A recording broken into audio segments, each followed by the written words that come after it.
Ang tatagas. Gumagana! Test 5. Pabigat na kargada.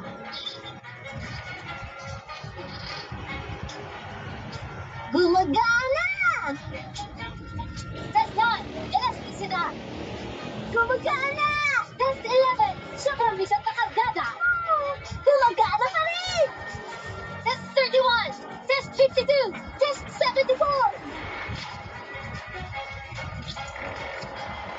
World record na kargada! Check! Ha! Ayos! Nakompleto natin ang mga test. Lupit! Ialis na natin sa kanya yan bago pa. Jimbo! Mga lobo! Wisit sa poging consultant! Salamat. Nakumbinsin niyo si ang board na sa opisina lang ako magtrabaho buong araw. Hindi ko ito gusto. Anong plano niya? Jimbo! Pasensya na. Hindi na lang ako kapagin. Umorder ka dun sa executive dining room. Executive dining room? Bakit mo pagdidalhin? Siguro naman hindi para panugurin yung bako ng kaibigan. Hindi. Dinala kita rito kasi kailangan ko ng impormasyon sa mga plano ni OCP. At nalaman ko na umayos sa kanina sa dining room mo. Isa akong may ready. Mahalaga sa amin ang kalidad at higit sa lahat, ang agit. Palaging may bagay na mas mahalaga. Kailangan ko rin. Ibigay mo, presyo. Duminsan, ang buhay ng pagdinig ko dahil wala kasing pag. Eso na ang aeroplano. Hindi ganyan! Dapat may buhay at maraming fridge! Ano namang ngayon? Sherry, yagana ka tayo. Yan yan na sumaydong ka na marami, Bush. Minalasong. Napakasarap. Kaya, At ngayon, dessert. Seryoso? Yung dessert yung impormasyon. Tuloy. Makiusap, paupo kayo. Mabibigla kayo sa mga bagay na ikikuwento. Dahil ang totoo, matagal lang pinihanda ni OCP ang mga plano nila. At nung lunch break, mainit niya itong inilahat sa lahat. So, anong ihahanda ngayon? Ang niluluto namin ngayon ay wiggly noodles at pwede ko rin bang i-recommenda ang flesh soup? Oh, syempre naman! Alam mo ba yung boss baby na yun? Napakahirap mamuno at hindi marunong makinig. At isang CEO na mainit din ang ulo, pampuhira. Ang magagaling na CEO, malinis, charming, astig. Parang ikaw. Kasi nasabi ko lang, nag-aalala ko para sa kanya, para sa baby ko. Isa kang marangal na businessman. Idea, ang baby ko ay magkakabagong CEO. Napag-usapan na, kani-kanina lang. Enjoy sa lunch, kaya ulit. Hindi siya isang maitre. Isa siyang tusong buhaya. Pinupundya niya ang posisyon ko. At saan ka naman pupunta? Kailangan kong makita ang board. At bakit nasa labas ka ng opisina? Sinutusan ako ni OCP. Sinabi raw ng board na hindi na dapat lumabas sa opisina para mag-grow ang mga empleyado. At pag ginawa mo yon, pinapatunayan mo lang na malupit kay CEO at ayaw mo lang gumawin. Yun! Kinikipit niya talaga ako. Kailangan natin magtago ng alas. wala ko pwede pagtaguan. Kaya ba? Mukhang maganda ang takbo ng lahat, Stacy! Hibis! May pangalan na ba tayo? Hindi lang ito basta-bastang pang-isang araw na diaper. Ito ang pang-isang araw na diaper. Kaya pinangalanan namin to? Ang pang-isang araw na diaper. Yun yung pangalan ng bagay. Di ba? Magaling ka ba? Baby! Mali tayo na isang engot na poging consultant si OCP. Wala akong sinabi, Tony. Buti na lang, walang magiging dahilan ng board para malitan ako pag pinakita ko na ang pang-isang araw na diaper. Kung alam lang ni OCD ko anong dating. Papunta na ako dyan ngayon. Para saan? Para personal na pamunuan ng tagumpay. Kailangan na magpadali. Nagmamadali na ako. Yun ang sinabi mo sa akin kanina. Oo, alam ko, pero nakasalalay na ang trabaho ko dyan sa diaper stays. Sumisip-sip na sa board si OCD laban sa akin. Hindi ko pwede tumunga nga lang ama nangyayari yun. Pero may kinuha ka. Kinuha mo ako. At kapag oras na, siguradong darating ako dyan. Bitbit ang diaper na bibintang sa kanila. Ayos na ba? Ayos na. Pero mabuti na rin ang sigurado. Eh, tapos na invention yung diaper. Usapan naman natin yung idea mong Nico. Tapos? Hindi pa. Oo, matagumpay tayong nakagawa ng isang diaper. Pero pinturahan natin to. Designahan natin. Ipakilala natin sa iba't ibang uri ng tao. Dahil hindi lang natin layunin gugulatin ang kompetisyon. Layunin din natin gulatin ang buong mundo. pang higit isang araw na diaper. Sigurado may maiisip pa tayo mas maganda. Sige na! Konting push pa, guys! Nag-speech pa ako! Ngayon na ako nabigyan ng speech! Sinubukan na natin lahat. Candy, tinutulungan ako ng pala kay Elisep. Pinapaliksiri nila ako, pero kadalasan pinag-iisip.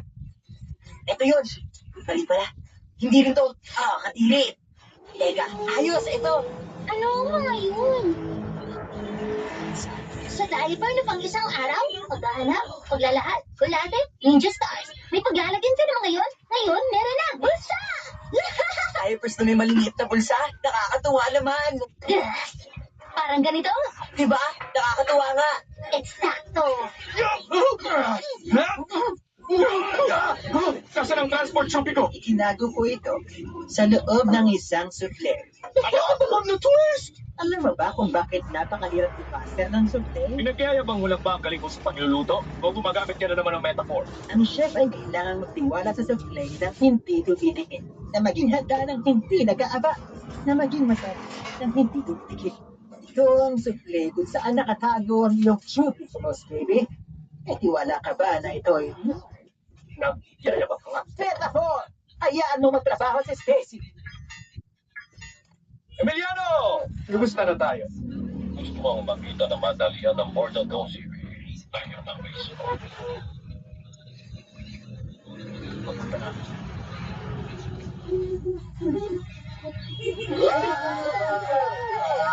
Simmons, tawagan mo ang factory. Bigyan mo mga detalye para makapagsimula na sila. Triplets, umisip ka mga ng pangalan. Ano? Alam mo hindi natin kaya yun. Hindi ko anak na ako ang pangalan ng taong yun eh. Erwin Alphonse Cascalagrama. Bala ko alam na ng lahat. Sige na, tawagan niyo ang marketing at sila ang pag-isipin niyo. Kailangan mabenta na natin na diaper na to. Agad-agad! Oh, simple. Nauunawaan namin may huling consultation kung gustong gawin. Salamat. Ako, maging CEO. Ano? Yun naman ang sasabihin mo, hindi ba? Gusto mong maging CEO. Gusto mo akong matanggal para palitan ako. Oh, ito, pero pagkatapos ko magbigay ng magandang speech, naganda kasi ako ng mga metaphor tungkol sa sports. Benta kasi. Mukha nga. Board babies, inaamin ko magaling na salesman si OCP. At sigurado akong magiging mahusay siyang CEO. Pero ang katotohanan, mas hindi ko. Baka sa magiging panahon, nakakatsaba ng mga ilang tira. Sports joke yun. Kung ganoon, sana magustuhan mo ang lasa ng ating sikman. Tubig naman. Pamangha!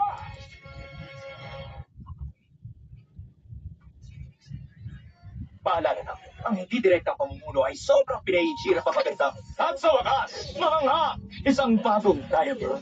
Isang diaper, yun ang alas mo? Na tumatagal ng isang buong araw. Ay, malas. Mga mahal naming board, sana magustuhan niyo ang katalastas na ito na ume-airing ngayon sa bawat merkado o CB-sang Madagascar. Alam niyo ba ang nangyari? Matapos namin matuklasan ng pang-isang araw ng diaper, tinap namin ito.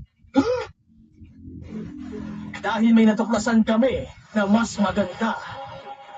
May bulsa! Stacy, isang anghenyo! Paano mo nagawa ang lahat ng ito ng isang araw? Ang sabi mo sa akin, galingan ko. Kaya ginalingan ko. At ang full promotional campaign? Oh, yun, hindi ko na naasikaso. Sa marketing ko na na magpasalamat. Pang sa araw na diaper na may baby-sized bottles. Pinatawag namin to smallpox. Kunin mo ang smallpox mo ngayon. Ito ay smallpox. Smallpox. Ako po! Bakit ka pumayag sa pangalang yun?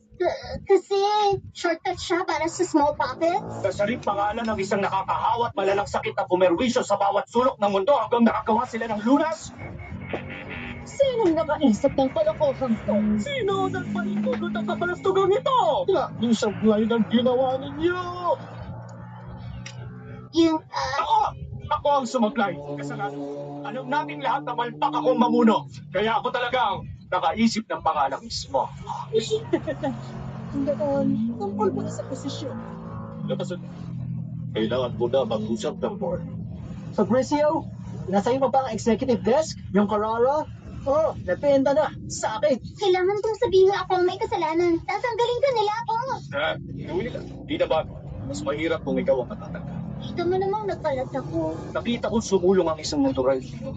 Isa na magiging mas malakas pa dahil natutunan niya na ang unang batas ng executive decision making. Huwag makitiwala sa marketing. start date para sa akin. Go! OCP, wala ka na iyampag na makitiya sa negosyo. At halatang posisyon lang ni Boss Baby ang hapon mo. Tinatapos namin ang iyong kontrata. Pakiusap, kung hayaan niyo lang ako paliwanag, Umalis ka na at matatanggap pa rin ang rate mo. pati expenses, ibibil kita, bahala! Alam ko ang ginawa mo. Parang extinction. Sir, may dahilan po yun. Tapos pa ito ay pinuno naman ng amuno. At kinabukasan na mukhang napakaliwanag. Sangayon po ako dyan, sir. Ngayon, ang kasalukuyan natin. Hindi maganda. Kailangan may mananong sa nangyari. Iniisip ko, si Chip, baka pwede? Oo, iniisip ko, ikaw, 1 linggong suspension. Hihintayin ko ang pagbalik mo. 1 linggong suspension? Bakit lang pakinggan dahil sa pangalan? Tawagin natin tong Sandatago. Sa ganun, lalabas na panahon din ito para pagbutihin ang sarili. Ayos! Pwede rin natin itong tawagin spring break. Party na talaga to. Pwede rin natin itong tawagin. Marketing.